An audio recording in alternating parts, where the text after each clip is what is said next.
from NBC News. Decision 2016, the first presidential debate. Live from Hofstra University in Hempstead, New York. Here now, Savannah Guthrie and Chuck Todd. And good evening, everybody. Nice to have you with us, Chuck. After all the hype, all the prep, all the pre-debate gamesmanship from both campaigns, this is it. We are literally just minutes away now from the start of this first and all-important presidential debate on the stage behind us. We've already seen the candidates tonight, Hillary Clinton and Donald Trump, each arriving here a bit earlier this evening. They're waiting backstage. And Chuck, we've had a moment tonight. Yeah. President Bill Clinton is in the house and met Mrs. Melania Trump, and they just shared that handshake. We've got the whole families assembled here. We do, and I think one thing we got to remember, as big of personalities that they are, and we know this is going to be a clash of big personalities, this is also a clash of two competing visions of America. Hillary Clinton embracing the many cultural changes, the diversity, the acceleration of globalization that's happening. Donald Trump embracing a vision that says, whoa, let's slow down, let's slow things down, let's look inward a little bit. Let's not let that get lost tonight. Let's bring in our colleague Tom Brokaw, obviously somebody who's watched a lot of debates, but doesn't this feel like there's something special about this one, if nothing else, because they think maybe 100 million people could be watching? Yeah, I've never seen one quite like this, in part because of that 100 million people. A lot of them are still trying to make up their minds. This is going to be an important debate. You add to the television viewership, we've got social media going on, the tweeting that is going on, the texting that is going on, the streaming that is going on. This is the biggest electronic event in American history, to say nothing of American presidential politics. The stakes are so high with the polls tight, as we've seen just as recently as today. Let's go to Andrea Mitchell. Hallie Jackson is in the spin room for us. Hallie, good evening. Hi, Savannah. And here, media and surrogates are ready for what happens after the debate. But before then, here's Donald Trump's biggest test. Can he prove he has the temperament to be commander-in-chief? It's one of his biggest negatives with voters. Too many insults, and he could come off like a bully. Too few specifics, and he could seem unprepared. Savannah? All right, Hallie Jackson, thank you. Let's go to Andrea Mitchell, who has been covering the Clinton campaign. What's Hillary Clinton's goal tonight, Andrea? Well, her need is to really relate to people, especially those millennial voters. And very frankly, one of her top aides said to me, we're glad we have Donald Trump to debate against because he's the draw. He's drawing 100 million people. And that's the kind of crowd Hillary Clinton has not been able to attract. She now has to sell herself tonight. And Bill Clinton is here. He never attended any of the primary debates. For sure. Thank you, Andrea. So we are about 30 seconds away now from this debate. Chuck, the stakes are very high. And as I mentioned a bit earlier, the polls are extremely tight. No, they are. And I do think the audience is very fluid. We do have a whole bunch of people who are either none of the above or undecided. So I think the polls will move after tonight. Here we have the multi-billionaire, the former First Lady, Secretary of State, and U.S. Senator about to debate. We'll let Lester Holt take it away. Good evening from Hofstra University in Hempstead, New York. I'm Lester Holt, anchor of NBC Nightly News. I want to welcome you to the first presidential debate. The participants tonight are Donald Trump and Hillary Clinton. This debate is sponsored by the Commission on Presidential Debates, a nonpartisan, nonprofit organization. The commission drafted tonight's format, and the rules have been agreed to by the campaigns. The 90-minute debate is divided into 6 segments, each 50 minutes long. We'll explore 3 topic areas tonight: achieving prosperity, America's direction, and securing America. At the start of each segment, I will ask the same lead-off question to both candidates, and they will each have up to 2 minutes to respond. From that point until the end of the segment, we'll have an open discussion. The questions are mine and have not been shared with the commission or the campaigns. The audience here in the room has agreed to remain silent so that we can focus on what the candidates are saying. I will invite you to applaud, however, at this moment as we welcome the candidates. Democratic nominee for President of the United States, Hillary Clinton, and Republican nominee for President of the United States, Donald J. Trump.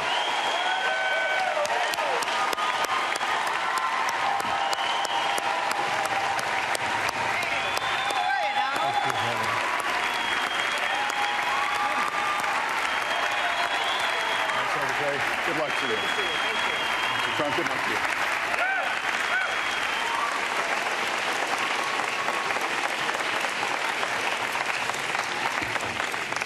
Well, I don't expect us to cover all the issues of this campaign tonight, but I remind everyone there are 2 more presidential debates scheduled. We are going to focus on many of the issues that voters tell us are most important, and we're going to press for specifics. I am honored to have this role, but this evening belongs to the candidates and just as important to the American people. Candidates, we look forward to hearing you articulate your policies and your positions, as well as your visions and your values. So, let's begin. We're calling this opening segment Achieving Prosperity, and central to that is jobs. There are two economic realities in America today. There's been a record 6 straight years of job growth, and new census numbers show incomes have increased at a record rate after years of stagnation. However, income inequality remains significant, and nearly half of Americans are living paycheck to paycheck. Beginning with you, Secretary Clinton, why are you a better choice than your opponent to create the kinds of jobs that will put more money into the pockets of American workers? Well, thank you, Lester, and thanks to Hofstra for hosting us. The central question in this election is really what kind of country we want to be and what kind of future we'll build together. Today is my granddaughter's 2nd birthday, so I think about this a lot. First, we have to build an economy that works for everyone, not just those at the top. That means we need new jobs, good jobs, with rising incomes. I want us to invest in you. I want us to invest in your future. That means jobs in infrastructure, in advanced manufacturing, in innovation and technology, clean renewable energy, and small business, because most of the new jobs will come from small business. We also have to make the economy fairer. That starts with raising the national minimum wage and also guarantee, finally, equal pay for women's work. I also want to see more companies do profit sharing. If you help create the profits, you should be able to share in them, not just the executives at the top. And I want us to do more to support people who are struggling to balance family and work.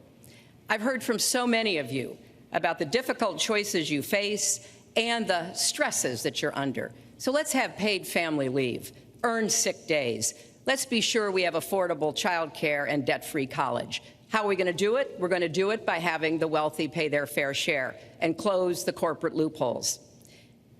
Finally, we tonight are on the stage together, Donald Trump and I. Donald, it's good to be with you. We're going to have a debate where we are talking about the important issues facing our country. You have to judge us. Who can shoulder the immense, awesome responsibilities of the presidency? Who can put into action the plans that will make your life better? I hope that I will be able to earn your vote on November 8th. Secretary Clinton, thank you. Mr. Trump, the same question to you. It's about putting more money into the pockets of American workers. You have up to 2 minutes. Thank you, Lester. Our jobs are fleeing the country. They're going to Mexico. They're going to many other countries. You look at what China is doing to our country in terms of making our product. They're devaluing their currency, and there's nobody in our government to fight them. And we have a very good fight, and we have a winning fight, because they're using our country as a piggy bank to rebuild China, and many other countries are doing the same thing. So we're losing our good jobs, so many of them. When you look at what's happening in Mexico, a friend of mine who builds plants said it's the 8th wonder of the world. They're building some of the biggest plants anywhere in the world, some of the most sophisticated, some of the best plants. With the United States, as he said, not so much. So Ford is leaving.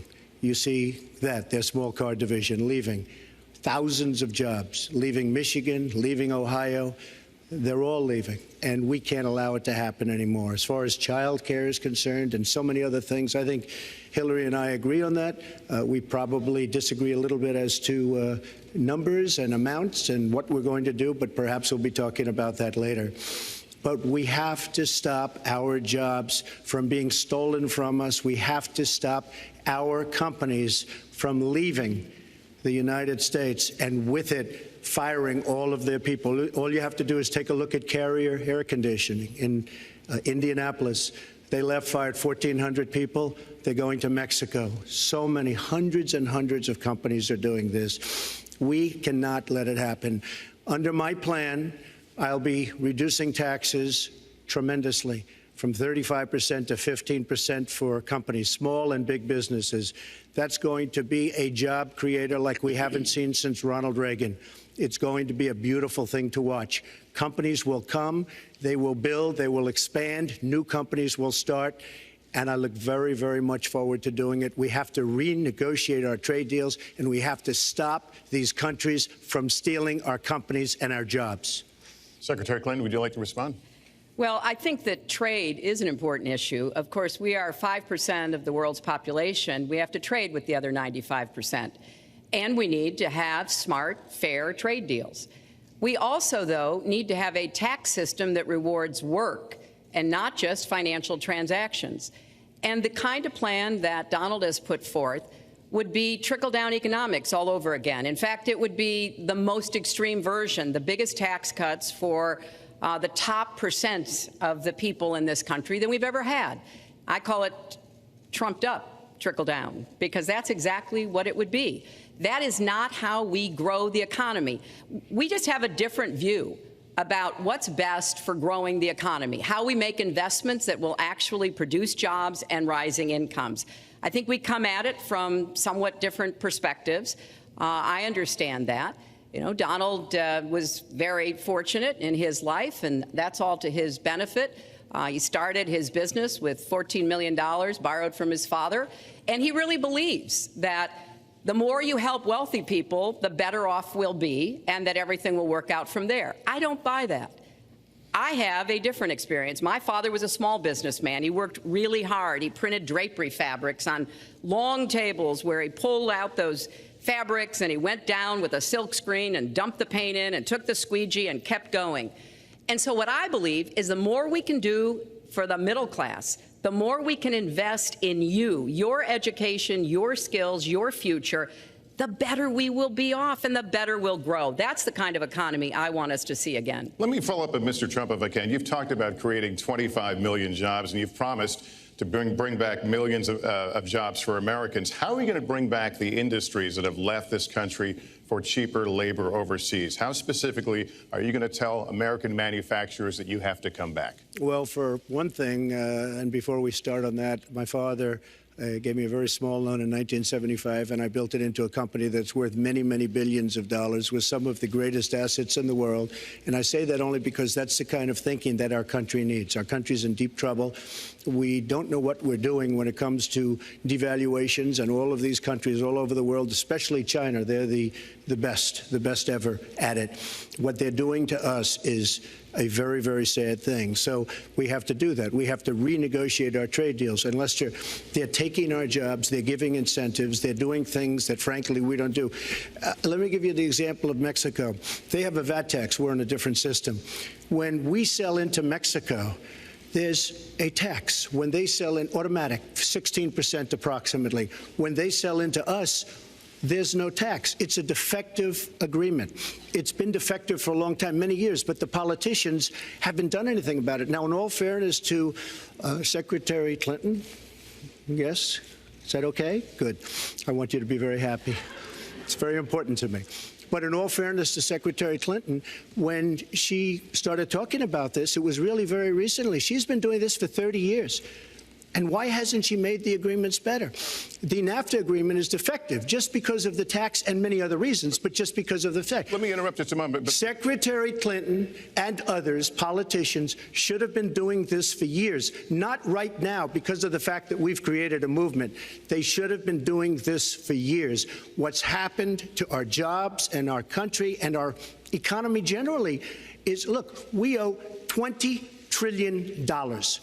We cannot do it any longer, Lester. Back to the question, though, how do you specifically bring back jobs? American manufacturers, how do you make them bring the jobs back? Well, the first thing you do is don't let the jobs leave. The companies are leaving. I could name, there are thousands of them. They're leaving, and they're leaving in bigger numbers than ever. And what you do is you say, fine, you want to go to Mexico or some other country, good luck. We wish you a lot of luck. But if you think you're going to make your air conditioners or your cars or your cookies or whatever you make and bring them into our country without a tax, you're wrong. And once you say you're going to have to tax them coming in, and our politicians never do this because they have special interests, and the special interests want those companies to leave because in many cases they own the companies. So What I'm saying is we can stop them from leaving. We have to stop them from leaving, and that's a big, big factor. Let me let Secretary Clinton get Well, there. let's stop for a second and remember where we were 8 years ago. We had the worst financial crisis, the Great Recession, the worst since the 1930s.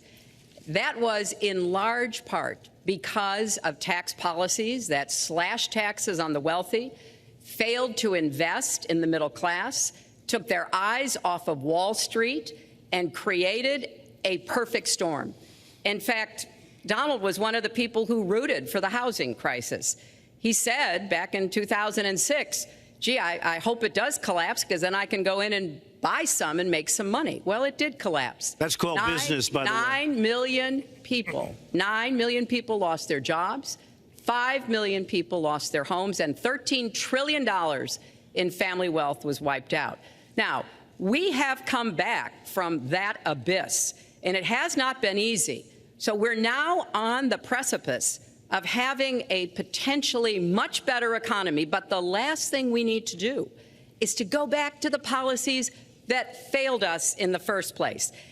Independent experts have looked at what I've proposed and looked at what Donald's proposed, and basically they've said this, that if his tax plan, which would blow up the debt by over $5 trillion and would, in some instances, disadvantage middle-class families compared to the wealthy, were to go into effect, we would lose 3.5 million jobs and maybe have another recession. They've looked at my plans and they've said, okay, if we can do this, and I intend to get it done, we will have 10 million more new jobs because we will be making investments where we can grow the economy. Take clean energy. Some country is going to be the clean energy superpower of the 21st century.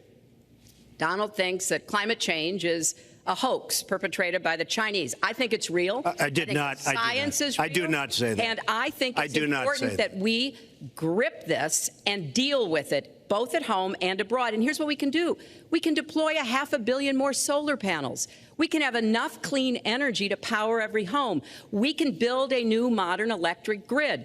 That's a lot of jobs. That's a lot of new economic activity. So I've tried to be very specific about what we can and should do, and I am determined that we're going to get the economy really moving again, building on the progress we've made over the last 8 years, but never going back to what got us in trouble in the first place. Mr. Trump. She talks about solar panels. We invested in a solar company, our country. That was a disaster. They lost plenty of money on that one.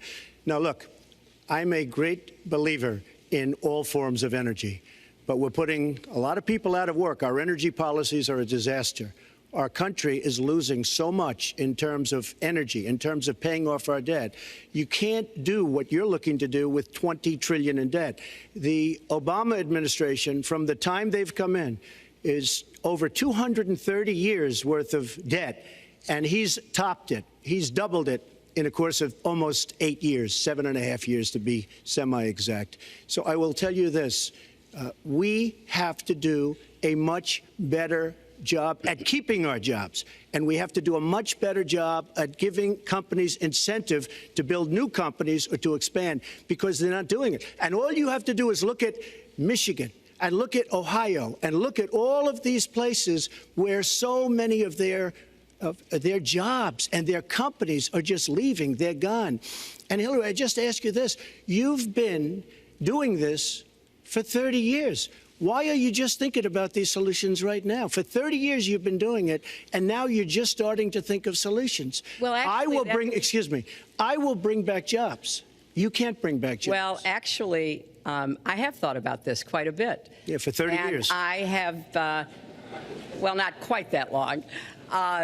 I think my husband did a pretty good job in the 1990s. I think a lot about what worked and how we can make it work again. Well, he approved 3 million NAFTA. new jobs, He approved a balanced NAFTA, budget, which is the single worst trade deal ever approved in this country. Incomes went up for everybody. Manufacturing jobs went up also in the 1990s, if we're actually going to look at the facts. When I was in the Senate, I had a number of trade deals that came before me, and I held them all to the same test. Will they create jobs in America? Will they raise incomes in America? And are they good for our national security? Some of them I voted for. The biggest one, a multinational one known as CAFTA, I voted against. and because I hold the same standards as I look at all of these trade deals. But let's not assume that trade is the only challenge we have in the economy. I think it is a part of it, and I've said what I'm going to do. I'm going to have a special prosecutor. We're going to enforce the trade deals we have, and we're going to hold people accountable. When I was Secretary of State, we actually increased American exports globally 30%. We increased them to China 50%. So I know how to really work to get new jobs and to get exports that help to create more new jobs. Well, you haven't done it in 30 years or 26 years. Well, any number you I've want to been do. a senator, You Donald, haven't done it. and You haven't I done have it. been a And excuse Secretary me, of State, and I have your done husband signed a lot. NAFTA, which was one of the worst things that ever happened Well, to the that's your manufacturing opinion. industry. That is your You go to opinion. New England, you go to Ohio, Pennsylvania, you go anywhere you want, Secretary Clinton, and you will see devastation where manufacturing is down 30, 40, sometimes 50%. NAFTA is the worst trade deal maybe ever signed anywhere, but certainly ever signed in this country. And now you want to approve Trans-Pacific Partnership. You were totally in favor of it. Then you heard what I was saying, how bad it is, and you said, I can't win that debate. But you know that if you did win, you would approve that, and that will be almost as bad as NAFTA. Nothing will ever top NAFTA. That is just not accurate. I was against it once it was finally negotiated and the terms were laid out. I wrote about that in... You called it the gold standard. Well, I hope... You called it the gold standard of trade deals. You said it's the finest deal you've ever seen. No. And then you heard what I said about it, and all of a sudden you were against it. Well, Donald, I know you live in your own reality, but that is not the facts. The facts are, I did say I hoped it would be a good deal, but when it was negotiated, which I was not responsible for, I concluded it wasn't. I wrote about that. So is it President Obama's fault? Is it President Obama's fault? Even announced. Look, there Secretary, is it President Obama's fault? There are because he's pushing it. There are different views about what's good for our country, our economy, and our leadership in the world. And I think it's important to look at what we need to do to get the economy going again. That's why I said new jobs with rising incomes, investments, not in more tax cuts that would add $5 trillion to the debt. But you have no plan. Oh, I do. Secretary, in fact, you I have no plan. A book about it. It's called Stronger Together. You can pick it up tomorrow. That's about all you... Folks, at the bookstore or at an airport near you. We're going to move to... But it's because I see this. We need to have strong growth, fair growth, sustained growth. We also have to look at how we help families balance the responsibilities at home and the responsibilities at business. So we have a very robust set of plans, and people who have looked at both of our plans have concluded that mine would create 10 million jobs and yours would lose us 3.5 million jobs and explode You are the going debt, to approve one of the which would biggest tax have cuts a in recession. history. You are going to approve one of the biggest tax increases in history. You are going to drive business out. Your regulations are a disaster, and you're going to increase regulations all over the place. And by the way, my tax cut is the biggest since Ronald Reagan. I'm very proud of it. It will create tremendous numbers of new jobs. But regulations, you are going to regulate these businesses out of existence. When I go around, Lester, I tell you this, I've been all over. And when I go around, despite the tax cut, the things that business and people like the most is the fact that I'm cutting regulation. You have regulations on top of regulations, and new companies cannot form, and old companies are going out of business, and you want to increase the regulations and make them even worse. I'm going to cut regulations, but I'm going to cut taxes big league, and you're going to raise taxes big league. End of story. Let me get you to pause right there, because we're going to move into the next segment. We're going to talk taxes. That can't be left to stand. Please take 30 seconds, and then we're going to go on. I kind of assumed that there would be a lot of these charges and claims. And so we have taken the homepage of my website, HillaryClinton.com, and we've turned it into a fact checker. So if you want to see in real time what the facts are, please go and take a look. Because and take a look at mine also, and you'll see. Add a penny to the debt, and your plans would add $5 trillion to the debt. What I have proposed would cut regulations and streamline them for small businesses. What I have proposed would be paid for by raising taxes on the wealthy, because they have made all the gains in the economy. And I think it's time that the wealthy and corporations paid their fair share to support this country. Well, you just opened the next segment. Well, look, could I just finish? Actually, I think I should. I'm going to give you a chance right here. With the and new you take a look at her website. She's going to raise taxes $1.3 trillion. Mr. Trump, and look at her website. You know what? It's no different than this. She's telling us how to fight ISIS. Just go to her website. She tells you how to fight ISIS on her website. I don't think General Douglas MacArthur would like that too much. The next segment, we're continuing the subject of. Well, at least I have a plan to fight ISIS. No, you're telling the enemy everything you want to do. No, we're not. See, you're telling the enemy everything you want to do. No wonder you've been fighting. No wonder you've been fighting ISIS your entire adult life. Folks, go to the fact checkers, get to work. You are unpacking a lot here, and we're still on the issue of achieving prosperity. And I want to talk about taxes. The fundamental difference between the two of you concerns the wealthy. Secretary Clinton, you're calling for a tax increase in the wealthiest Americans. I'd like you to further defend that. And Mr. Trump, you're calling for tax cuts for the wealthy. I'd like you to defend that. And this next 2-minute answer goes to you, Mr. Trump. Well, I'm really calling for major jobs because the wealthy are going to create tremendous jobs. They're going to expand their companies. They're going to do a tremendous job. I'm getting rid of the carried interest provision. And if you really look, it's not a tax. It's really not a great thing for the wealthy. It's a great thing for the middle class. It's a great thing for companies to expand.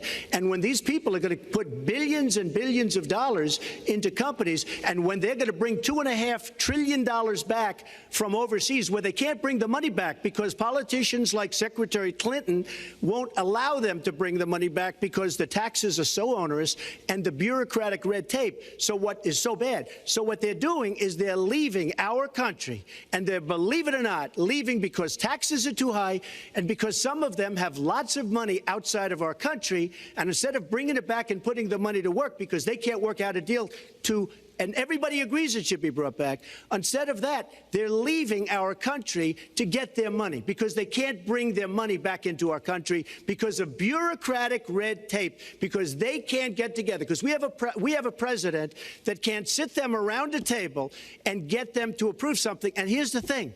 Republicans and Democrats agree that this should be done. $2.5 trillion. I happen to think it's double that. It's probably $5 trillion that we can't bring into our country, Lester. And with a little leadership, you'd get it in here very quickly, and it could be put to use on the inner cities and lots of other things, and it would be beautiful. But we have no leadership. And honestly, that starts with Secretary Clinton. All right, you have 2 minutes on the same question to defend tax increases on the wealthiest Americans, Secretary Clinton. I have a feeling that by the end of this evening, I'm going to be blamed for everything that's ever happened. Why not? Why not? Yeah, why not? Just join the debate by saying more crazy things. Now, let me say, there's nothing crazy about not letting our companies bring their money back into their country. This is Secretary Clinton's 2 minutes, please. Yeah, well, let's start the clock again, Lester. We've looked at your tax proposals. I don't see changes in the corporate tax rates or the kinds of proposals you're referring to that would cause the repatriation, bringing back of money that's stranded overseas. I happen to support that. I happen to support that in a way that will actually work to our benefit. But when I look at what you have proposed, you have what is called now the Trump loophole, because it would so advantage you and the business you do. You've proposed an approach that has a $4 billion tax benefit for your family. And when you look at what you are proposing, how much for my family? It is, Lester, as I said, trumped up trickle down. Trickle down did not work. It got us into the mess we were in 2008 and 9. Slashing taxes on the wealthy hasn't worked, and a lot of really smart, wealthy people know that. And they are saying, hey, we need to do more to make the contributions we should be making to rebuild the middle class. I don't think top-down works in America. I think building the middle class, investing in the middle class, making college debt-free so more young people can get their education, helping people refinance their debt from college at a lower rate. Those are the kinds of things that will really boost the economy. broad-based, inclusive growth is what we need in America, not more advantages for people at the very top. Mr. Trump, typical politician, all talk, no action, sounds good, doesn't work, never going to happen. Our country is suffering because people like Secretary Clinton have made such bad decisions in terms of our jobs and in terms of what's going on. Now, look, we have the worst revival of an economy since the Great Depression. And believe me, we're in a bubble right now. And the only thing that looks good is the stock market. But if you raise interest rates even a little bit, that's going to come crashing down. We are in a big, fat, ugly bubble. And we better be awfully careful. And we have a Fed that's doing political things. This Janet Yellen of the Fed is doing political by keeping the interest rates at this level. And believe me, the day Obama goes off and he leaves and he goes out to the golf course for the rest of his life to play golf, when they raise interest rates, you're going to see some very bad things happen because the Fed is not doing their job. The Fed is being more political than Secretary Clinton. Mr. Trump, we're talking about the burden that Americans have to pay, yet you have not released your tax returns. And the reason nominees have released their returns for decades is that voters will know if their potential president owes money to, who owes it to, and any business conflicts. Don't Americans have a right to know if there are any conflicts of interest? I don't mind releasing. I'm under a routine audit, and it'll be released. And as soon as the audit's finished, it'll be released. But you will learn more about Donald Trump by going down to the federal elections, where I filed a 104-page, essentially financial statement of sorts, the forms that they have. It shows income. In fact, the income, I just looked today, the income is filed at $694 million for this past year. $694 million. If you would have told me I was going to make that 15 or 20 years ago, I would have been very surprised. But that's the kind of thinking that our country needs. When we have a country that's doing so badly, that's being ripped off by every single country in the world, it's the kind of thinking that our country needs because everybody, Lester, we have a trade deficit with all of the countries that we do business with of almost $800 billion a year. You know what that is? That means who's negotiating these trade deals? We have people that are political hacks negotiating our trade deals. The IRS says an audit of your taxes, you're perfectly free to release your taxes during an audit. And so the question, does the public's right to know outweigh your personal? Well, I told you, I will release them as soon as the audit. Look, I've been under audit almost for 15 years. I know a lot of wealthy people that have never been audited. I said, do you get audited? I get audited almost every year. And in a way, I should be complaining. I'm not even complaining. I don't mind it. It's almost become a way of life. I get audited by the IRS, but other people don't. I will say this. We have a situation in this country that has to be taken care of. I will release my tax returns against my lawyer's wishes. When she releases her 33,000 emails that have been deleted, as soon as she releases them, I will release my tax returns. And that's against my lawyers. They say, don't do it. I will tell you this. No, in fact, watching shows, reading the papers, almost every lawyer says, you don't release your returns until the audit's complete. When the audit's complete, I'll do it. But I would go against them if she releases her email. So it's negotiable? It's not negotiable. No, let her release the email. Why did she delete 33,000? Well, I'll let her ask that, but let me just admonish the audience one more time. There was an agreement. We did ask you to be silent, so it would be helpful for us. Secretary Clinton. Well, I think you've just seen another example of bait and switch here. For 40 years, everyone running for president has released their tax returns. You can go and see nearly, I think, 39, 40 years of our tax returns, but everyone has done it. We know the IRS has made clear there is no prohibition on releasing it when you're under audit. So you've got to ask yourself, why won't he release his tax returns? And I think there may be a couple of reasons. First, maybe he's not as rich as he says he is. Second, maybe he's not as charitable as he claims to be. Third, we don't know all of his business dealings, but we have been told through investigative reporting that he owes about $650 million to Wall Street and foreign banks.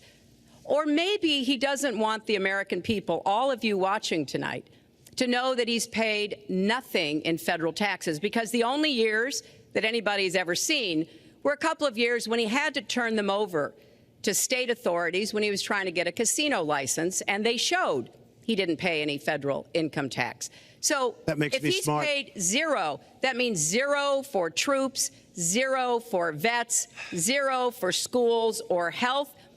And I think probably he's not all that enthusiastic about having the rest of our country see what the real reasons are, because it must be something really important, even terrible, that he's trying to hide. And the financial disclosure statement, they don't give you the tax rate. They don't give you all the details that tax returns would. And it just seems to me that this is something that the American people deserve to see. And I have no reason to believe that he's ever going to release his tax returns, because there's something he's hiding. And we'll guess. We'll keep guessing at what it might be that he's hiding. But I think the question is, were he ever to get near the White House, what would be those conflicts? Who does he owe money to?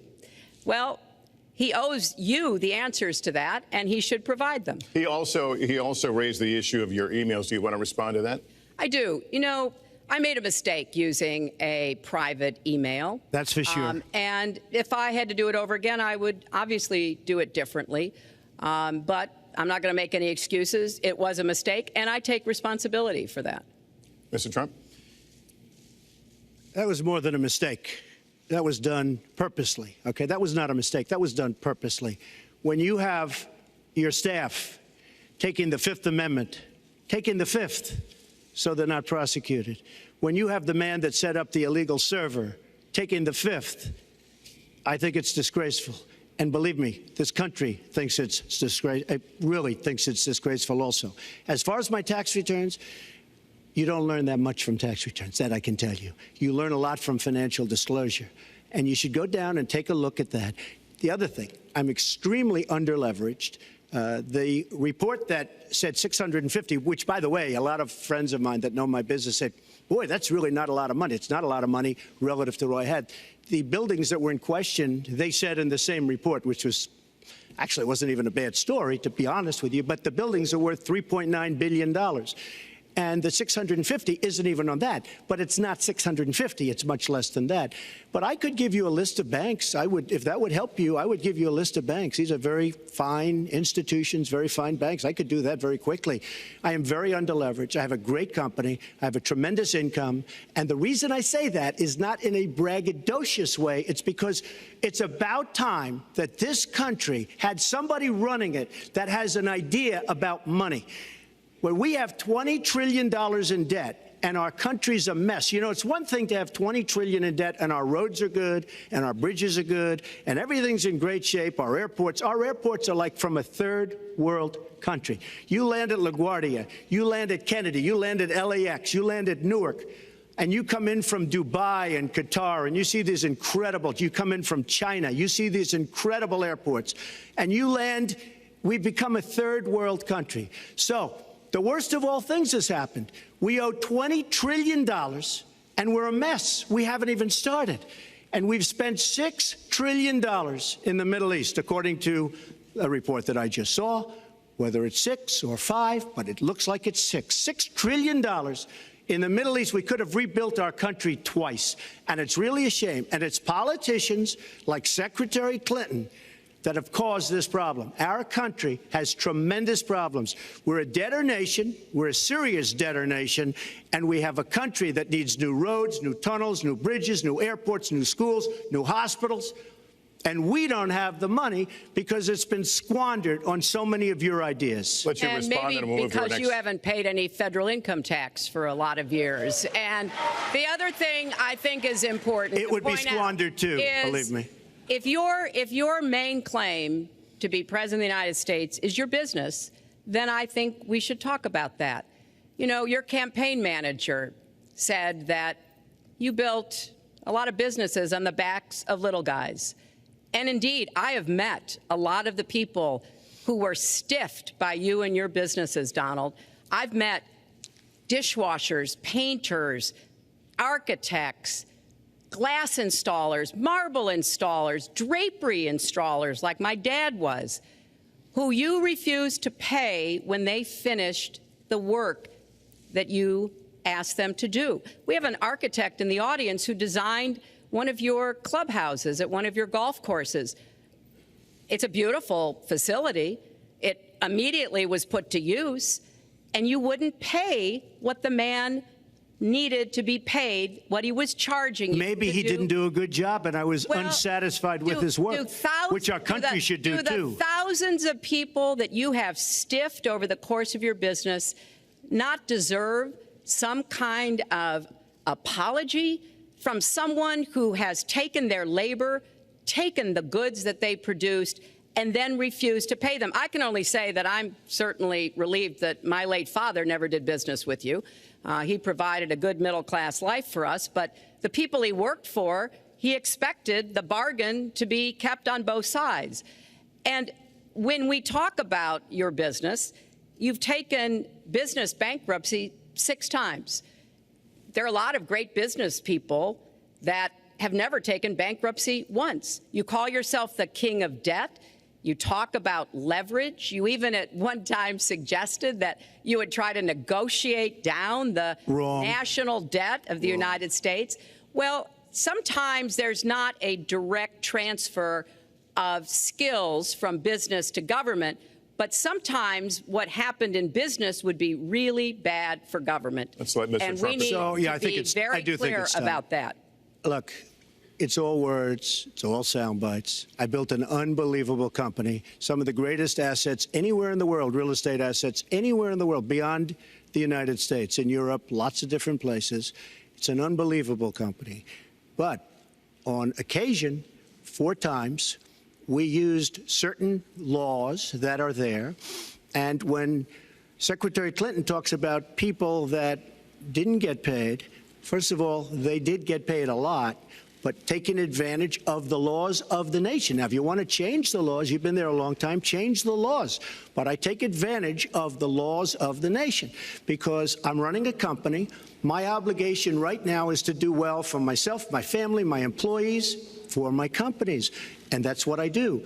But what she doesn't say is the tens of thousands of people that are unbelievably happy and that love me. I'll give you an example. We're just opening up on Pennsylvania Avenue, right next to the White House. So if I don't get there one way, I'm going to get to Pennsylvania Avenue another. But we're opening the old post office. Under budget, ahead of schedule, saved tremendous money. I'm a year ahead of schedule. And that's what this country should be doing. We build roads and they cost 2 and 3 and 4 times what they're supposed to cost. We buy products for our military and they come in at costs that are so far above what they were supposed to be because we don't have people that know what they're doing. When we look at the budget is bad to a large extent because we have people that have no idea as to what to do and how to buy. The Trump International is way under budget and way ahead of schedule, and we should be able to do that for our country. We're well behind schedule, so I want to move to our next segment. We move into our next segment talking about America's direction, and let's start by talking about race. The share of Americans who say race relations are bad in this country is the highest it's been in decades, much of it amplified by shootings of African Americans by police, as we've seen recently in Charlotte and Tulsa. Race has been a big issue in this campaign, and one of you is going to have to bridge a very wide and bitter gap. So how do you heal the divide? Secretary Clinton, you get 2 minutes on this. Well, you're right. Race remains a significant challenge in our country. Unfortunately, race still determines too much, often determines where people live, determines what kind of education in their public schools they can get, and yes, it determines how they're treated in the criminal justice system. We've just seen those 2 tragic examples in both Tulsa and Charlotte. And we've got to do several things at the same time. We have to restore trust between communities and the police. We have to work to make sure that our police are using the best training, the best techniques, that they're well prepared to use force only when necessary. Everyone should be respected by the law, and everyone should respect the law. Right now, that's not the case in a lot of our neighborhoods. So I have, ever since the first day of my campaign, called for criminal justice reform. I've laid out a platform that I think would begin to remedy some of the problems we have in the criminal justice system. But we also have to recognize, in addition to the challenges that we face with policing, there are so many good, brave police officers who equally want reform. So we have to bring communities together in order to begin working on that as a mutual goal. And we've got to get guns out of the hands of people who should not have them. The gun epidemic is the leading cause of death of young African American men, more than the next 9 causes put together. So we have to do 2 things, as I said. We have to restore trust. We have to work with the police. We have to make sure they respect the communities and the communities respect them. And we have to tackle the plague of gun violence, which is a big contributor to a lot of the problems that we're seeing today. All right, Mr. Trump, you have 2 minutes. How do you heal the divide? Well, first of all, Secretary Clinton doesn't want to use a couple of words, and that's law and order. And we need law and order. If we don't have it, we're not going to have a country. And when I look at what's going on in Charlotte, a city I love, a city where I have investments, when I look at what's going on throughout various parts of our country, whether it's, I can just keep naming them all day long. We need law and order in our country. And I just got today, as you know, the endorsement of the Fraternal Order of Police. We just came in. We have endorsements from, I think, almost every police group, a large percentage of them in the United States. We have a situation where we have our inner cities, African Americans, Hispanics, are living in hell because it's so dangerous. You walk down the street, you get shot. In Chicago, they've had thousands of shootings, thousands, since January 1st. Thousands of shootings. And I'm saying, where is this? Is this a war-torn country? What are we doing? And we have to stop the violence. We have to bring back law and order. In a place like Chicago, where thousands of people have been killed, thousands over the last number of years. In fact, almost 4,000 have been killed since Barack Obama became president. Almost 4,000 people in Chicago have been killed. We have to bring back law and order. Now, whether or not in a place like Chicago you do stop and frisk, which worked very well, Mayor Giuliani is here, it worked very well in New York. It brought the crime rate way down. But you take the gun away from criminals that shouldn't be having it. We have gangs roaming the street, and in many cases, they're illegally here, illegal immigrants, and they have guns, and they shoot people. And we have to be very strong, and we have to be very vigilant. We have to know what we're doing. Right now, our police, in many cases, are afraid to do anything. We have to protect our inner cities because African-American communities are being decimated by crime. Your 2 minutes expired, but I do want to follow up. Stop and frisk was ruled unconstitutional in New York because it largely singled out Black and Hispanic young men. No, you're wrong. It went before a judge who was a very against police judge. It was taken away from her, and our new mayor, refused to go forward with the case. They would have won an appeal. If you look at it throughout the country, there are many places where the argument is that it's a form of racial profiling. No, the argument is that we have to take the guns away from these people that have them and that are bad people that shouldn't have them. These are felons. These are people that are bad people that shouldn't be. When you have 3,000 shootings in Chicago from January 1st, when you have 4,000 people killed in Chicago by guns from the beginning of the presidency of Barack Obama, his hometown, you have to have stop and frisk. You need more police. You need a better community relation. You don't have good community relations in Chicago. It's terrible. I have property there. It's terrible what's going on in Chicago. But when you look, and Chicago's not the only, you go to Ferguson, you go to so many different places. You need better relationships. I agree with Secretary Clinton on this. You need better relationships between the communities and the police, because in some cases it's not good. But you look at Dallas, where the relationships were really studied. The relationships were really a beautiful thing. And then 5 police officers were killed one night very violently. So there's some bad things going on, some really bad things. Secretary Clinton, but we need, Lester, we need law and order. And we need law and order in the inner cities, because the people that are most affected by what's happening are African American and Hispanic people. And it's very unfair to them what our politicians are allowing to happen. Secretary Clinton. Well, I've heard Donald say this at his rallies, and it's really unfortunate that he paints such a dire, negative picture of Black communities in our country. Ugh. You know, the vibrancy of the Black church, the Black businesses that employ so many people, the opportunities that so many families are working to provide for their kids. There's a lot that we should be proud of and we should be supporting and lifting up. But we do always have to make sure we keep people safe.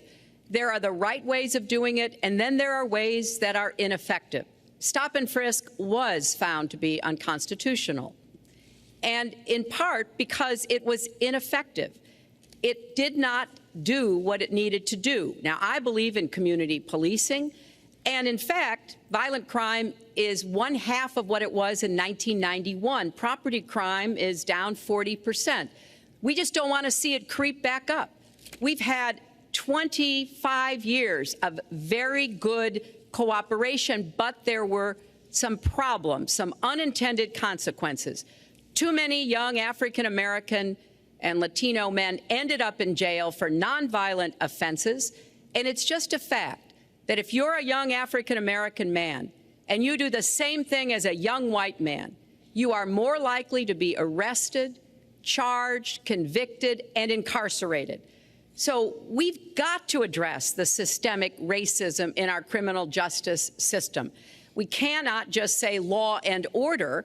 We have to say we have to come forward with a plan that is going to divert people from the criminal justice system, deal with mandatory minimum sentences, which have put too many people away for too long for doing too little. We need to have more second chance programs. I'm glad that we're ending private prisons in the federal system. I want to see them ended in the state system. You shouldn't have a profit motivation to fill prison cells with young Americans. So there are some positive ways we can work on this. And I believe strongly that common sense gun safety measures would assist us right now. And this is something Donald has supported along with the gun lobby. Right now, we've got too many military-style weapons on the streets. In a lot of places, our police are outgunned. We need comprehensive background checks, and we need to keep guns out of the hands of those who will do harm. And we finally need to pass a prohibition on anyone who's on the terrorist watch list from being able to buy a gun in our country. If you're too dangerous to fly, you are too dangerous to buy a gun. So there are things we can do, and we ought to do it in a bipartisan way. Secretary Clinton, last week you said we've got to do everything possible to improve policing, to go right at implicit bias. Do you believe that police are implicitly biased against Black people? Lester, I think implicit bias is a problem for everyone, not just police. I think, unfortunately, too many of us in our great country jump to conclusions about each other.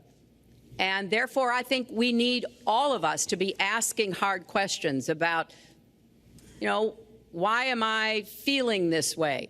But when it comes to policing, since it can have literally fatal consequences, I have said in my first budget we would put money into that budget to help us deal with implicit bias by retraining a lot of our police officers. I've met with a group of very distinguished, experienced police chiefs a few weeks ago.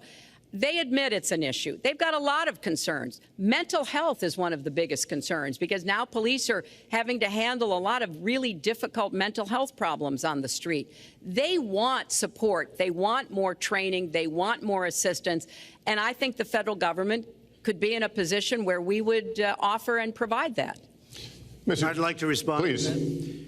First of all, I agree, and a lot of people, even within my own party, want to give certain rights to people on watch lists and no-fly lists. I agree with you. When a person is on a watch list or a no-fly list, and I have the endorsement of the NRA, which I'm very proud of, these are very, very good people, and they're protecting the Second Amendment. But I think we have to look very strongly at no-fly lists and watch lists, and when people are on there, even if they shouldn't be on there, we'll help them legally, we'll help them get off. But I tend to agree with that quite strongly. I do want to bring up the fact that you were the one that brought up the word super predator about young black youth. And that's a term that I think was it's been horribly met, as you know. I think you've apologized for it. But I think it was a terrible thing to say. And when it comes to stop and frisk, you know, you're talking about taking guns away. Well, I'm talking about taking guns away from gangs and people that use them. And I really don't think you disagree with me on this, if you want to know the truth. I think maybe there's a political reason why you can't say it, but I really don't believe. In New York City, stop and frisk, we had 2,200 murders, and stop and frisk brought it down to 500 murders. 500 murders is a lot of murders. Hard to believe. 500 is like supposed to be good. But we went from 2,200 to 500, and it was continued on by Mayor Bloomberg, and it was terminated by current mayor. But stop and frisk had a tremendous impact on the safety of New York City, tremendous beyond belief. So when you say it has no impact, it really did. It had a very, very big impact. Well, it's also fair to say, if we're going to talk about mayors, that under the current mayor, crime has continued to drop, including murders. So there is. You're wrong. No, I'm not. Murders are up. All right, you'll check. New York has done an excellent job, and I give credit. I give credit across the board, going back to mayors, to police chiefs, because it has worked, and other communities need to come together to do what will work as well. Look, one murder is too many, but it is important that we learn about what has been effective and not go to things that sound good that really did not have the kind of impact that we would want. Who disagrees with keeping neighborhoods safe? But let's also add, no one should disagree about respecting the rights of young men who live in those neighborhoods. And so we need to do a better job of working again with the communities, faith communities, business communities, as well as the police, to try to deal with this problem. This conversation is about race, and so, Mr. Trump, I have to ask you. But I'd like to just respond, if I might. Please, 20 seconds. I'd just like to respond. Please respond, then I've got to follow up. Look, the African-American community has been let down by our politicians. They talk good around election time, like right now, and after the election, they said, see you later, I'll see you in 4 years. The African-American look, the community within the inner cities has been so badly treated. They've been abused and used in order to get votes by Democrat politicians, because that's what it is. They've controlled these communities for up to 100 years. Mr. Trump, let me... Unbroken. And I will tell you, you look at the inner cities, and I just left Detroit, and I just left Philadelphia, and I just, you know, you've seen me. I've been all over the place. You decided to stay home, and that's okay.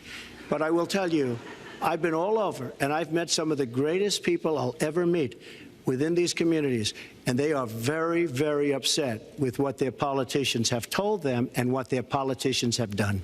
Mr. Trump, I think Donald just criticized me for preparing for this debate, and yes, I did. And you know what else I prepared for? I prepared to be president, and I think that's a good thing. Mr. Trump, for 5 years, you perpetuated a false claim that the nation's first black president was not a natural-born citizen. You questioned his legitimacy. In the last couple of weeks, you acknowledged what most Americans have accepted for years: the president was born in the United States. Can you tell us what took you so long? I'll tell you just very simple to say. Sidney Blumenthal works for the campaign and very close friend of Secretary Clinton. And her campaign manager, Patty Doyle, went to, during the campaign, her campaign against President Obama, fought very hard, and you can go look it up and you can check it out. And if you look at CNN this past week, Patty Solis-Doyle was on Wolf Blitzer saying that this happened. Blumenthal sent McClatchy, highly respected reporter at McClatchy, to Kenya to find out about it. They were pressing it very hard. She failed to get the birth certificate. When I got involved, I didn't fail. I got him to give the birth certificate. So I'm satisfied with it, and I'll tell you why I'm satisfied with it. That was in because I want to 2011. get on to defeating ISIS, because I want to get on to creating jobs, because I want to get on to having a strong border, because I want to get on to things that are very important to me and that are very important to the country. I'll let you respond. That's important, but I just want to get the answer here. The birth certificate was produced in 2011. You continued to tell the story and question the president's legitimacy in 2012, 13, 14, 15, as recently as January. So the question is, what changed your mind? Well, nobody was pressing it. Nobody was caring much about it. I figured you'd ask the question tonight, of course, but nobody was caring much about it. But I was the one that got him to produce the birth certificate, and I think I did a good job. Secretary Clinton also fought it. I mean, you know, now everybody in mainstream is going to say, oh, that's not true. Look, it's true. Sidney Blumenthal sent a reporter. You just have to take a look at CNN last week, the interview with your former campaign manager, and she was involved. But just like she can't bring back jobs, she can't produce. I'm sorry, I'm just going to follow up, and I will let you respond to that because there's a lot there. But we're talking about racial healing in this segment. What do you say to Americans? Well, it was very, I say nothing. I say nothing because I was able to get him to produce it. He should have produced it a long time before. I say nothing. But let me just tell you, when you talk about healing, I think that I've developed very, very good relationships over the last little while with the African-American community. I think you can see that. And I feel that they really wanted me to come to that conclusion, and I think I did a great job and a great service, not only for the country, but even for the president, in getting him to produce his birth certificate. Secretary Clinton. Well, just listen to what you heard. And clearly, as Donald just admitted, he knew he was going to stand on this debate stage and Lester Holt was going to be asking us questions, so he tried to put the whole racist birther lie to bed. But it can't be dismissed that easily. He has really started his political activity based on this racist lie that our first black president was not an American citizen. There was absolutely no evidence for it, but he persisted. He persisted year after year because some of his supporters, people that he was trying to bring into his fold, apparently believed it or wanted to believe it. But remember, Donald started his career back in 1973 being sued by the Justice Department for racial discrimination because he would not rent apartments in one of his developments to African Americans, and he made sure that the people who worked for him understood that was the policy. He actually was sued twice by the Justice Department. So he has a long record of engaging in racist behavior. And the birther lie was a very hurtful one. You know, Barack Obama is a man of great dignity, and I could tell how much it bothered him and annoyed him that this was being touted and used against him. But I like to remember what Michelle Obama said in her amazing speech at our Democratic National Convention. When they go low, we go high. And Barack Obama went high, despite Donald Trump's best efforts to bring him down. Mr. Trump, you can respond, then we're going to move on to the next segment. I would love to respond. First of all, I got to watch, in preparing for this, some of your debates against Barack Obama. You treated him with terrible disrespect.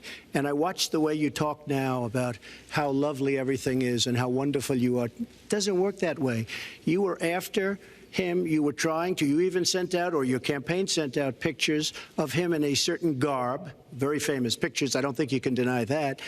But just last week, your campaign manager said it was true. So when you try to act holier than thou It really doesn't work. It really doesn't. Now, as far as the lawsuit, yes, when I was very young, I went into my father's company, had a real estate company in Brooklyn and Queens, and we, along with many, many other companies throughout the country, it was a federal lawsuit, were sued. We settled the suit with no admission of guilt. It was very easy to do, but they sued many people. I notice you bring that up a lot, and I also notice the very nasty commercials that you do on me in so many different ways, which I don't do on you. Maybe I'm trying to save the money, but frankly, I look at that and I say, isn't that amazing? Because I settled that lawsuit with no admission of guilt, but that was a lawsuit brought against many real estate firms, and it's just one of those things. I'll go on one step further. In Palm Beach, Florida, tough community, a brilliant community, a wealthy community, probably the wealthiest community there is in the world. I opened a club and really got great credit for it. No discrimination against African Americans, against Muslims, against anybody. And it's a tremendously successful club, and I'm so glad I did it. And I have been given great credit for what I did, and I'm very, very proud of it. And that's the way I feel.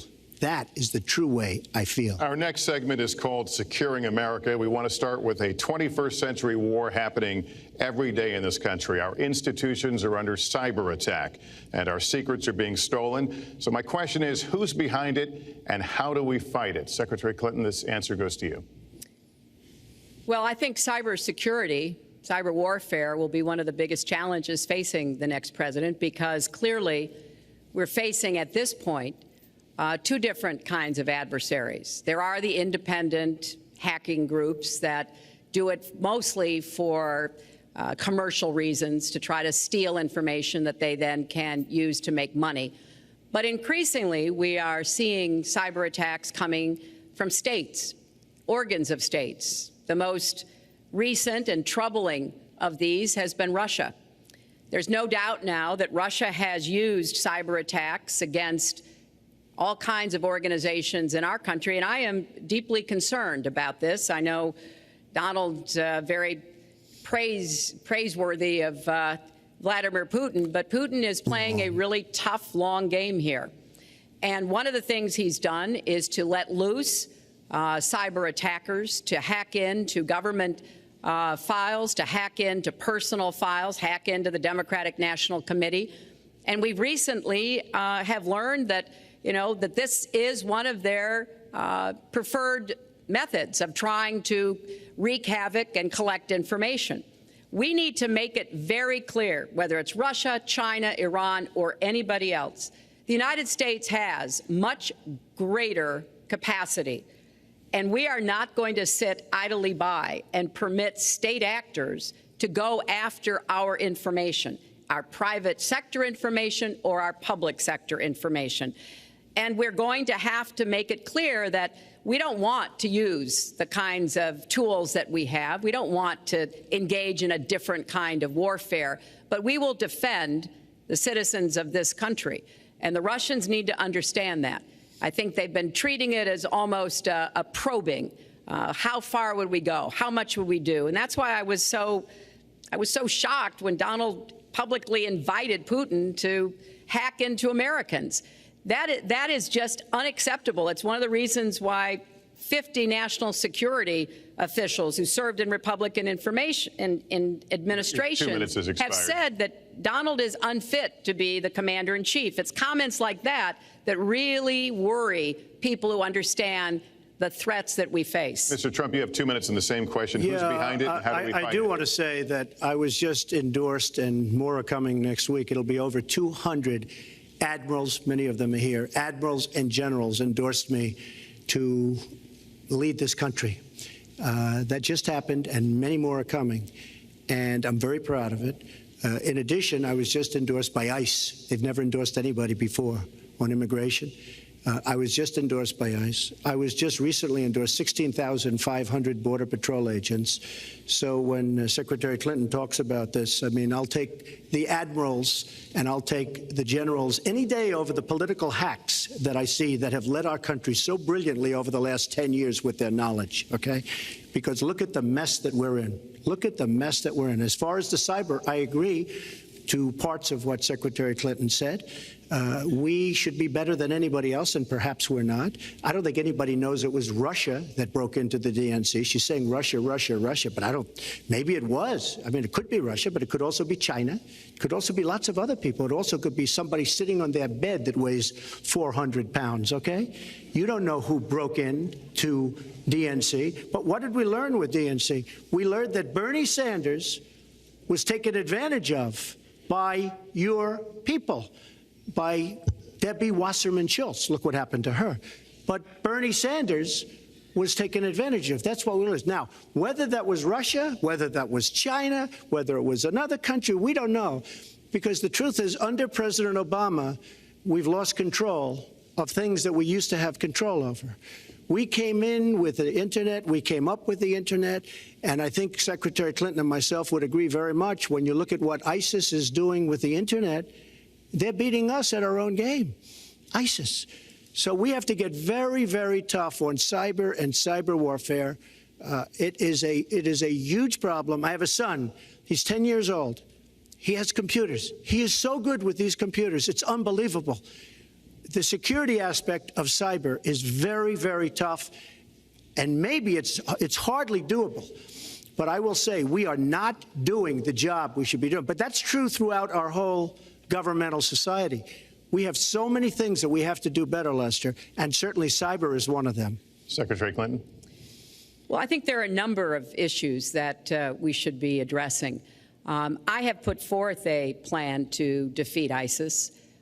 It does involve going after them online. I think we need to do much more with our tech companies to prevent ISIS and their operatives from being able to use the Internet to radicalize, even direct people in our country and Europe and elsewhere.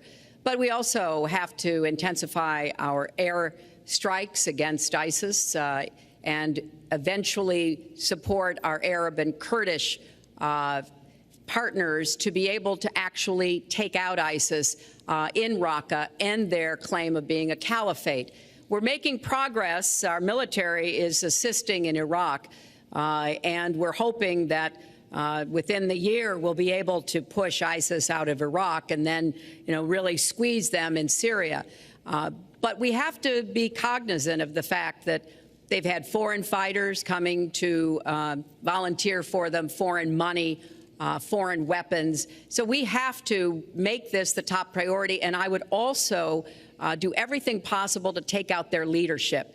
I was involved in a number of efforts to take out al-Qaeda leadership when I was Secretary of State, including, of course, taking out bin Laden. And I think we need to go after Baghdadi as well, make that one of our organizing principles, because we've got to defeat ISIS, and we've got to do everything we can to disrupt their propaganda efforts online. You mentioned ISIS, and we think of ISIS certainly as over there, but there are American citizens who have been inspired to commit acts of terror on American soil. The latest incident, of course, the bombings we just saw in New York and New Jersey, the knife attack at a mall in Minnesota, and the last year, deadly attacks in San Bernardino and Orlando.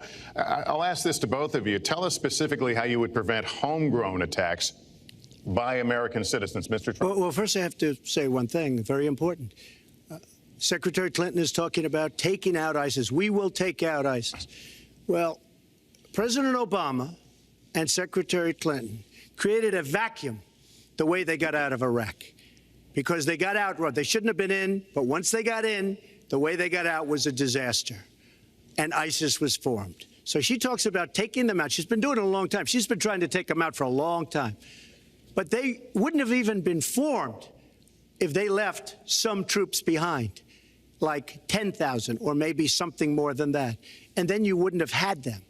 Or, as I've been saying for a long time, and I think you'll agree because I said it to you once, had we taken the oil, and we should have taken the oil, ISIS would not have been able to form either because the oil was their primary source of income. And now they have the oil all over the place, including the oil, a lot of the oil in Libya, which was another one of her disasters. Secretary Clinton. Well, I hope the fact checkers are turning up the volume and really working hard.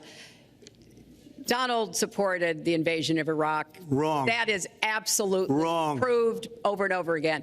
Wrong. He actually advocated for the actions we took in Libya and urged that Gaddafi be taken out after actually doing some business with him one time. But the larger point, he says this constantly, is George W. Bush made the agreement about when American troops would leave Iraq, not Barack Obama. And the only way that American troops could have stayed in Iraq is to get an agreement from the then Iraqi government that would have protected our troops. And the Iraqi government would not give that. But let's talk about the question you asked, Lester. The question you asked is, what do we do here in the United States? That's the most important part of this. How do we prevent attacks? How do we protect our people? And I think we've got to have an intelligence surge where we are looking for every scrap of information. I was so proud of law enforcement in New York, in Minnesota, in New Jersey. You know, they responded so quickly, so professionally to the attacks that occurred by Rahami. And they brought him down. And we may find out more information because he is still alive, which may prove to be an intelligence benefit. So we've got to do everything we can to vacuum up intelligence from Europe, from the Middle East. That means we've got to work more closely with our allies. And that's something that Donald has been very dismissive of. We're working with NATO, the longest military alliance in the history of the world, to really turn our attention to terrorism. We're working with our friends in the Middle East, many of which, as you know, are Muslim-majority nations.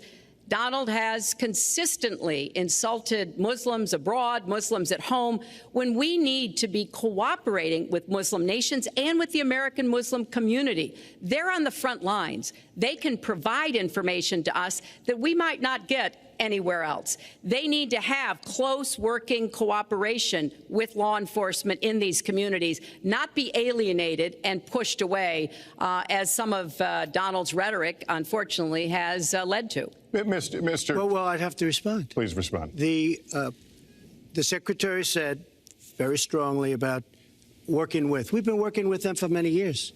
And we have the greatest mess anyone's ever seen. You look at the Middle East, it's a total mess. Under your direction to a large extent.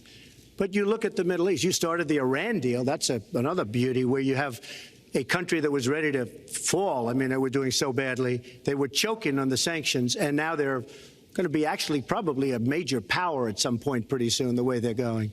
But when you look at NATO, I was asked on a major show, what do you think of NATO? Now, you have to understand, I'm a business person. I did really well, but I have common sense. And I said, well, I'll tell you, I haven't given lots of thought to NATO, but two things. Number one, the 28 countries of NATO, many of them aren't paying their fair share.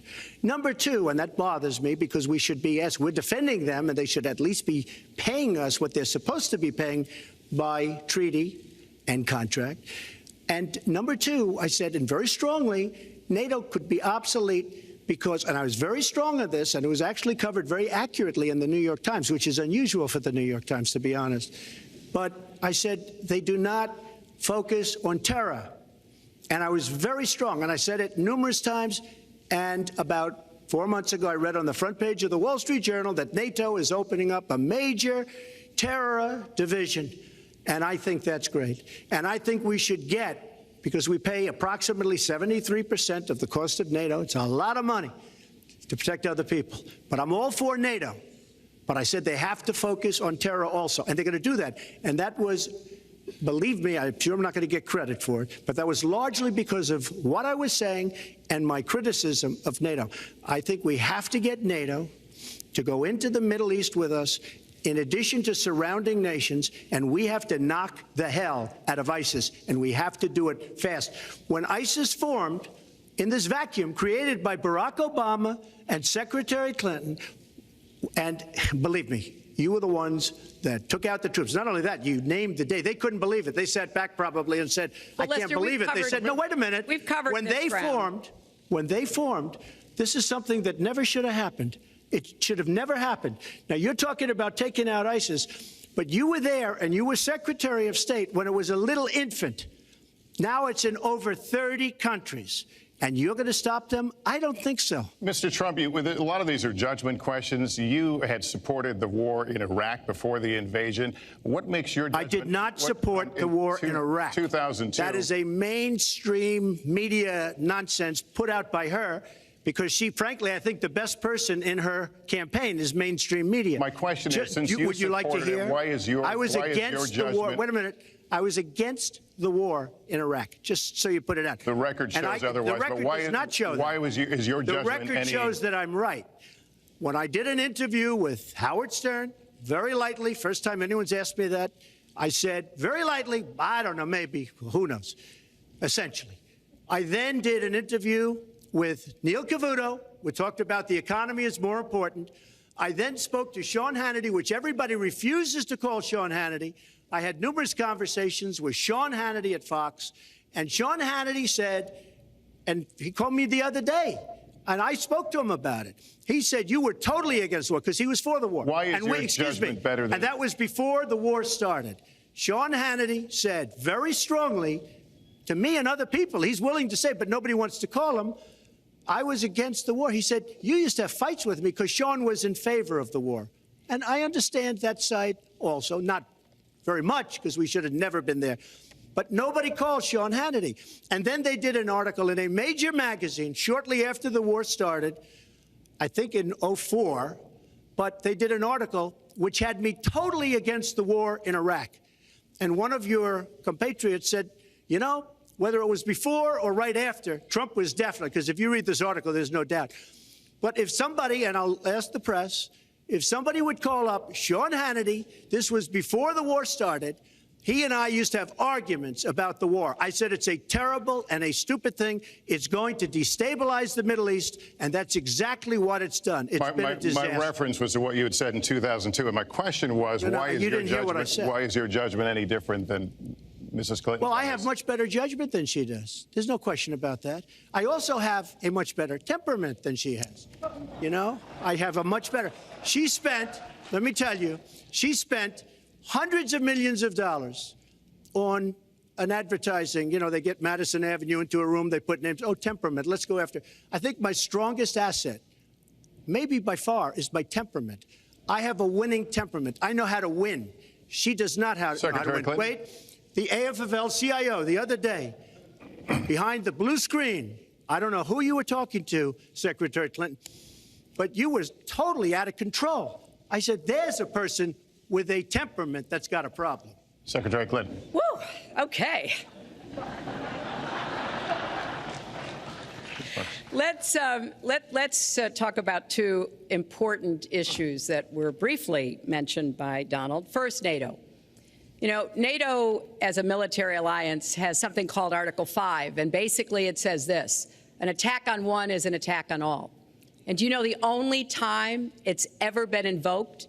After 9/11, when the 28 nations of NATO said that they would go to Afghanistan with us to fight terrorism, something that they still are doing by our side. With respect to Iran, when I became Secretary of State, Iran was weeks away from having enough nuclear material to form a bomb. They had mastered the nuclear fuel cycle under the Bush administration. They had built covert facilities. They had stocked them with centrifuges that were whirling away. And we had sanctioned them. I voted for every sanction against Iran when I was in the Senate, but it wasn't enough. So I spent a year and a half putting together a coalition that included Russia and China to impose the toughest sanctions on Iran. And we did drive them to the negotiating table. And my successor, John Kerry, and President Obama got a deal that put a lid on Iran's nuclear program without firing a single shot. That's diplomacy. That's coalition building. That's working with other nations. The other day, I saw Donald saying that there were some Iranian sailors on a ship in the waters off of Iran, and they were taunting American sailors who were on a nearby ship. He said, you know, if they taunted our sailors, I'd blow them out of the water and start another war. That would not good judgment. That is not the right temperament to be commander-in-chief, to be taunted. And the worst part of what we've heard Donald say has been about nuclear weapons. He has said repeatedly that he didn't care if other nations got nuclear weapons, Japan, South Korea, even Saudi Arabia. It has been the policy of the United States, Democrats and Republicans, to do everything we could to reduce the proliferation of nuclear weapons. He even said, well, you know, if there were a nuclear war in the East Asia, well, you know, that's fine. You know, have a good time, folks.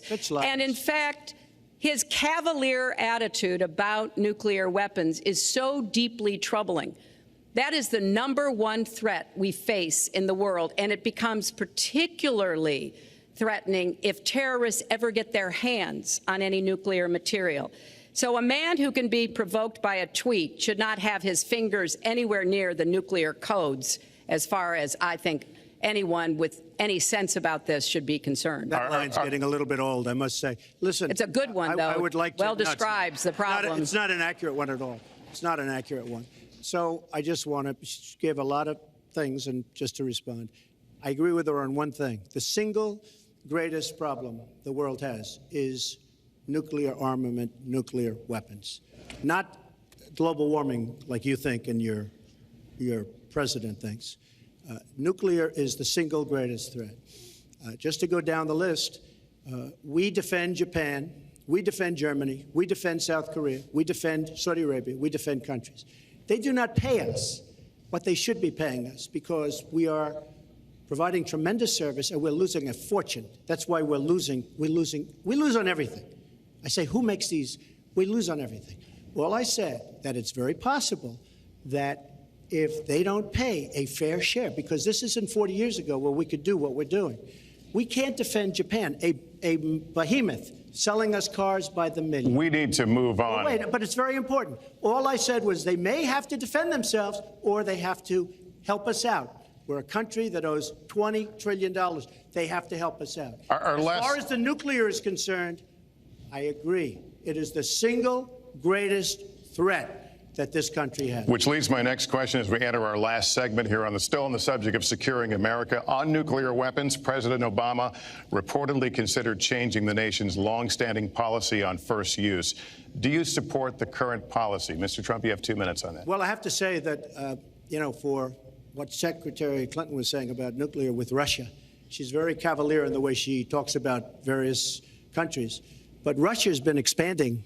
They have a much newer capability than we do. We have not been updating from the new standpoint. I looked the other night, I was seeing B-52s. They're old enough that your father, your grandfather could be flying them. We are not keeping up with other countries. I would like everybody to end it, just get rid of it, but I would certainly not do first strike. I think that once the nuclear alternative happens, it's over. At the same time, we have to be prepared. I can't take anything off the table because you look at some of these countries. You look at North Korea. We're doing nothing there. China should solve that problem for us. China should go into North Korea. China is totally powerful as it relates to North Korea. And by the way, another one powerful is the worst deal I think I've ever seen negotiated that you started is the Iran deal. Iran is one of their biggest trading partners. Iran has power over North Korea. And when they made that horrible deal with Iran, they should have included the fact that they do something with respect to North Korea. And they should have done something with respect to Yemen and all these other places. And when asked to Secretary Kerry, why didn't you do that? Why didn't you add other things into the deal? One of the great giveaways of all time, including $400 million in cash. Nobody's ever seen that before. That turned out to be wrong. It was actually $1.7 billion in cash. Obviously, I guess, for the hostages, it certainly looks that way. So you say to yourself, why didn't they make the right deal. This is one of the worst deals ever made by any country in history. The deal with Iran will lead to nuclear problems. All they have to do is sit back 10 years, and they don't have to do much, and they're going to end up getting nuclear. I met with Bibi Netanyahu the other day. Believe me, he is not a happy camper. All right, Mrs. Clinton, Secretary Clinton, you have 2 minutes. Let me start by saying words matter. Words matter when you run for president, and they really matter when you are president. And I want to reassure our allies in Japan and South Korea and elsewhere that we have mutual defense treaties and we will honor them. It is essential that America's word be good. And so I know that this campaign has caused some questioning and some worries on the part of many leaders across the globe. I've talked with a number of them. But I want to, on behalf of myself and I think on behalf of a majority of the American people, say that, our word is good. It's also important that we look at the entire global situation. There's no doubt that we have other problems with Iran, but personally, I'd rather deal with the other problems having put that lid on their nuclear program than still to be facing that. And Donald never tells you what he would do. Would he have started a war? Would he have bombed Iran? If he's going to criticize a deal that has been very successful in giving us access to Iranian facilities that we never had before, then he should tell us what his alternative would be. But it's like his plan to defeat ISIS. He says it's a secret plan, but the only secret is that he has no plan. So we need to be more precise in how we talk about these issues. People around the world follow our presidential campaigns so closely, trying to get hints about what we will do. Can they rely on us? Are we going to lead the world with strength and in accordance with our values? That's what I intend to do. I intend to be a leader of our country that people can count on, both here at home and around the world, to make decisions that will further peace and prosperity, but also stand up to bullies, whether they're abroad or at home. We cannot let those who would try to destabilize the world, to interfere with American interests and security, to be given any opportunities at all. Is expired. Lester, one thing I'd like to say. Very quickly. I will go very quickly, but I will tell you that Hillary will tell you to go to her website and read all about how to defeat ISIS, which she could have defeated by never having it, get going in the first place. Right now, it's getting tougher and tougher to defeat them because they're in more and more places, more and more states, more and more nations. Mr. Trump. And it's a big problem. And as far as Japan is concerned, I want to help all of our allies. But we are losing billions and billions of dollars. We cannot be the policeman of the world. We cannot protect countries all over the world where they're not paying us what we need. We have just a few final questions. She doesn't say that because she's got no business ability. We need heart. We need a lot of things. But you have to have some basic ability. And sadly, she doesn't have that. All of the things that she's talking about could have been taken care of during the last 10 years, let's say, while she had great power. But they weren't taken care of. And if she ever wins this race, they won't be taken care of. Mr. Trump, this year, Secretary Clinton became the first woman nominated for president by a major party. Earlier this month, you said she doesn't have, quote, a presidential look. She's standing here right now. What did you mean by that? She doesn't have the look. She doesn't have the stamina. I said she doesn't have the stamina. And I don't believe she does have the stamina. To be president of this country, you need tremendous stamina. The quote was, I just don't think she has a presidential look. Wait a minute, Leslie, you asked me a question. Did you ask me a question? You have to be able to negotiate our trade deals. You have to be able to negotiate, that's right, with Japan, with Saudi Arabia. I mean, can you imagine we're defending Saudi Arabia, and with all of the money they have, we're defending them and they're not paying? All you have to do is speak to them. Wait, you have so many different things you have to be able to do, and I don't believe that Hillary has the stamina. Let's let her respond. Well, as soon as he travels to 112 countries and negotiates a peace deal, a ceasefire, a release of dissidents, an opening of new opportunities in nations around the world, or even spends 11 hours testifying in front of a congressional committee. He can talk to me about stamina. The world, let me tell you, Hillary has experience, but it's bad experience. We have made so many bad deals during the last, so she's got experience, that I agree, but it's bad experience. Whether it's the Iran deal that you're so in love with, where we gave them $150 billion back, whether it's the Iran deal, whether it's anything you can name, you almost can't name a good deal. I agree. She's got experience, but it's bad experience. And this country can't afford to have another 4 years of that kind of experience. We are at the final question. One thing, Very Lester, quickly, is, you know, he tried to switch from looks to stamina. But this is a man who has called women pigs, slobs, and dogs, and someone who has said pregnancy is an inconvenience to employers, who has said women don't deserve equal pay unless they do as good a job as men. And one of the worst things he said was about a woman in a beauty contest. He loves beauty contests, supporting them and hanging around them. And he called this woman Miss Piggy. Then he called her Miss Housekeeping because she was Latina. Donald, she has a name. Where did you find her this? name Where is did you find Alicia this? Machado. Where did you find and this? she has become a U.S. citizen, and you can bet she's going to vote this November. Okay, good. Let me just tell you. Mr. Trump, we're going to take 10 seconds, and then we're going to have the final question. Hillary is hitting me with tremendous commercials. Some of it said in entertainment. Some of it said somebody who's been very vicious to me, Rosie O'Donnell. I said very tough things to her, and I think everybody would agree that she deserves it, and nobody feels sorry for her. But you want to know the truth? I was going to say something extremely rough to Hillary, to her family, and I said to myself, I can't do it. I just can't do it. It's inappropriate. It's not nice. But she spent hundreds of millions of dollars on negative ads on me, many of which are absolutely untrue. They're untrue, and they're misrepresentations. And I will tell you this, Lester, it's not nice, and I don't deserve that. But it's certainly not a nice thing that she's done. It's hundreds of millions of ads, and the only gratifying thing is I saw the polls come in today, and with all of that money, over $200 million is spent, and I'm either winning or tied, and I've spent practically nothing. One of you will not win this election. So my final question to you tonight, are you willing to accept the outcome as the will of the voters? Secretary Clinton? Well, I support our democracy. And sometimes you win, sometimes you lose. But I certainly will support the outcome of this election.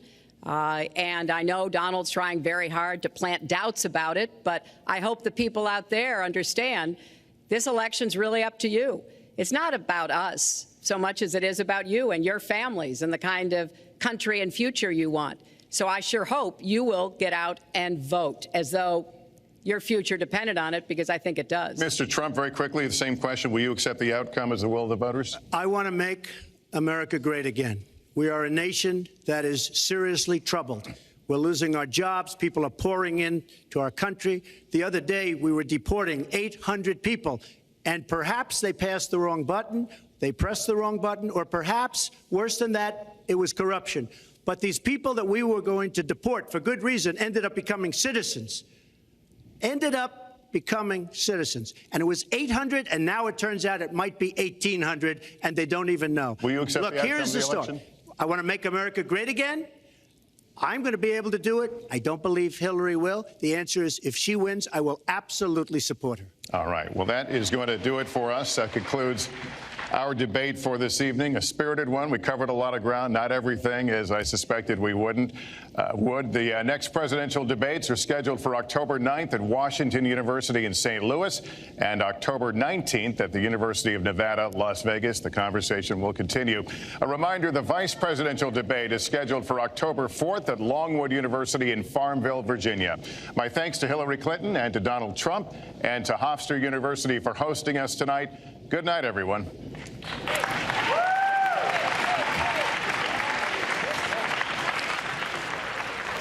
Hey, NBC News fans, thanks for checking out our YouTube channel. Subscribe by clicking on that button down here and click on any of the videos over here to watch the latest interviews, show highlights, and digital exclusives. Thanks for watching.